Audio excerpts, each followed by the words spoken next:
Drive is a film starring Ryan Gosling, directed by Nicholas Winding Refn, who is one of the best directors working right now. I recently watched Too Old to Die Young, and it really shook me because I didn't know television that had been this good for a while.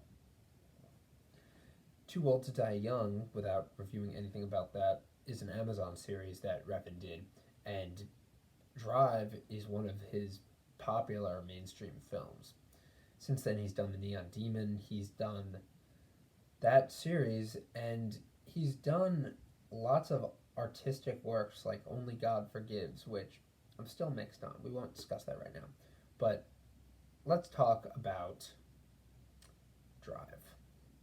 I saw Drive when I was in eighth grade, around March or something.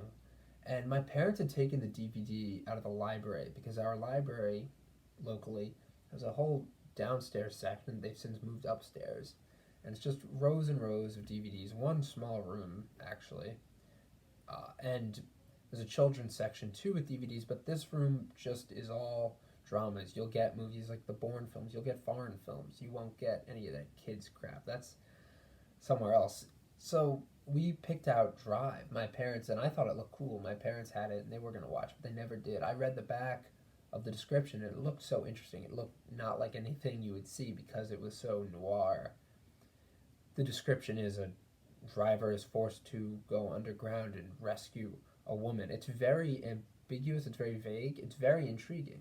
Movies don't sell themselves like this one did, but it still didn't even have that mainstream appeal. It's still kind of a side movie. It's still small. It's still only recognized as being one of those independent films. So, yeah, that's Drive. It still feels like a mainstream film, though, for me. And I remember even reading that people were angry about this film. They thought it was going to be a Fast and Furious movie. One woman wanted her money back because she thought it was going to be fun. It was a slow, introspective, you know, crime thriller.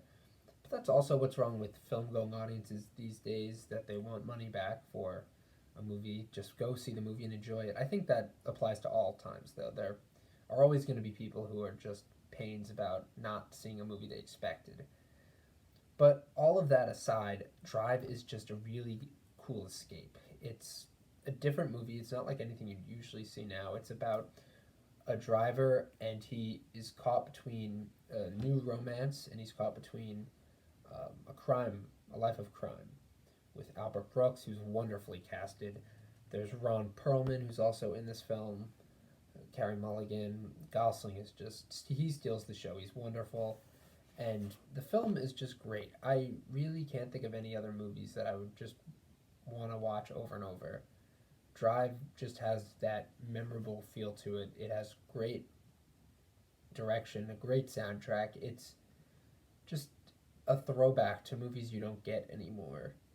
I've seen analyses for this film. People really overthink it. They really go into it, and I think there is possibly deeper meaning to it. But I just enjoy it for the movie it is. The fun, energy, the synth score, the soothing cinematography. It's like a dream, but it's a very grounded crime film. And that's what Refn does best. He is a visual master. I mean, he puts all his kinks on screen and they are amazing. Everything he's done so far works. So I really love Drive. It's one of my favorite movies, one of the best of the 2010s.